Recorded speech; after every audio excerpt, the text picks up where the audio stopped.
Breaking news AP deputy CM Pawan తో మాజీ MLA Pendem Dorababu భేటీ అయ్యారు. మంగళగిరిలోని జనసేన పార్టీ ఆఫీసుకు వెళ్లి కుటుంబ సభ్యులతో కలిసి పవన్ ను కలిశారు. జనసేనలో చేరేందుకు ఆసక్తి వ్యక్తం చేయగా అందుకు జనసేనాని అంగీకారం తెలిపారు. మార్చి 14న పిఠాపురంలో జనసేన ప్లీనరీ సమావేశం ఉంది. ఆ రోజే దొరబాబు పార్టీలో చేరే అవకాశం ఉంది.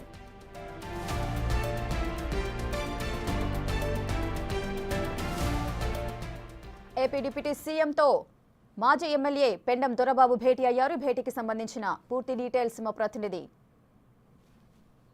శివశంకర్ అందిస్తారు. శివశంకర్, ఈ భేటీకి గల కారణాలేంటి, పూర్తి డీటెయిల్స్ చెప్పండి.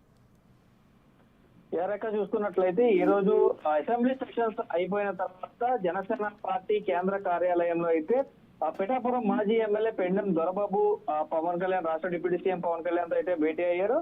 అయితే జనసేనలో చేరేందుకు ఆయన ఆసక్తిగా ఉన్నట్లు కూడా పవన్ కళ్యాణ్ కి తెలియజేశారు. పలు అంశాలపై ఆయన చర్చించినట్లు కూడా సమాచారం ఉంటుంది. అయితే ఈ నేపథ్యంలో పవన్ కూడా జనసేన పార్టీలో దొరబాబు చేరేందుకు గ్రీన్ సిగ్నల్ ఇచ్చినట్లు కూడా మనకు సమాచారం ఉంటుంది. ఈ నేపథ్యంలో చూసుకున్నట్లయితే గత ఎన్నికలో వైసీపీలో ఉన్న పెండం దొరబాబు అయితే కొద్ది రోజుల క్రితం రాజీనామా చేశారు.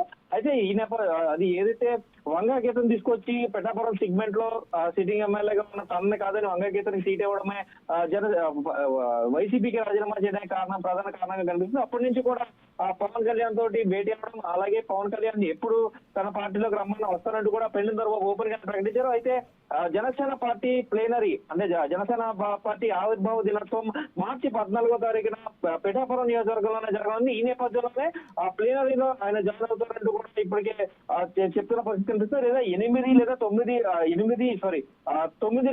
తేదీల్లో పెండం దొరబాబు అయితే పార్టీలో జాయిన్ అయ్యి జన సమీకరణతో పాటు పిఠాపురంకి వచ్చిన జనసేన కార్యకర్తలందరికీ కూడా ఆతిథ్యం ఇవ్వడానికి సిద్ధమవుతున్నట్టుగా కూడా మనకి విశ్వసనీయ సమాచారం ఉంటుంది. Rekha. Right, thank you Shivashankar, thanks for the details.